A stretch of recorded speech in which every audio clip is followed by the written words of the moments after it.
ही ललटेने लौकता तो यही में हमने के किरासन तेल बत्ती बन के जरल जाए। आप ईमानदारी से रवा सब बताई जाए, यही 4 चीज पर वोट दिया था भैया, तो काहे के माथा पीटता नहीं रवा झूठो के। ए भैया शिक्षा सुधारी, ए भैया भ्रष्टाचार कम करी। अरे तो रवा का हमू कहता नहीं, ए भैया वोटवा ठीक से दी। जब आप वोट ही नहीं दीजिएगा ठीक से तो भैया सुधार दिया ना, बहिना जी सुधार दिया।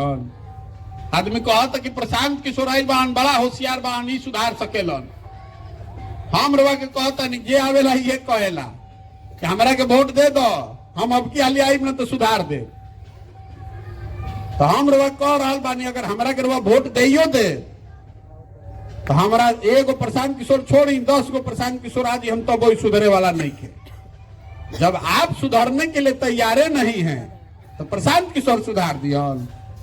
बिहार के जनता के प्रशांत किशोर सुधार सकेलन, ये नहीं सुधरने वाला है। काहे कि आप जगने के लिए तैयारे नहीं है।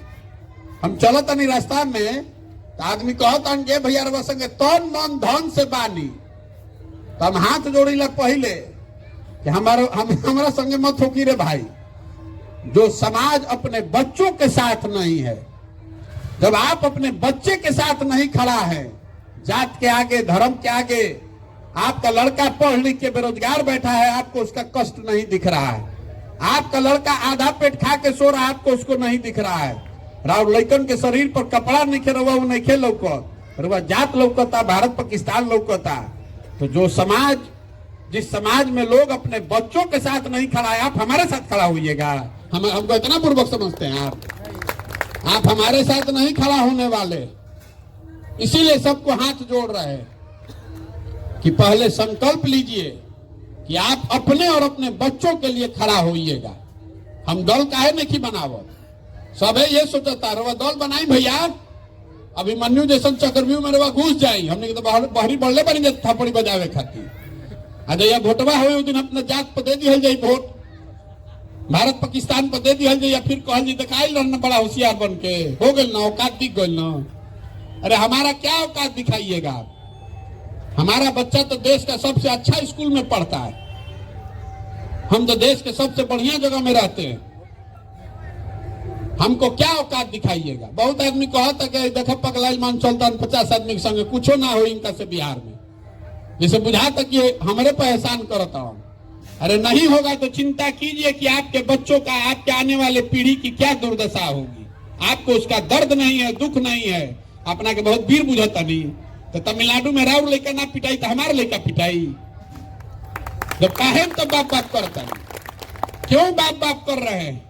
जब आपको अपने बच्चों की चिंता नहीं है तो आपके बच्चे नहीं मारे जाएंगे तो किसके बच्चे मारे जाएंगे। कर्नाटक का, तमिलनाडु का लड़का आकर बिहार में मरा रहा है, वो बिहार में आता ही नहीं तो कैसे मारिएगा, काहे मारिएगा।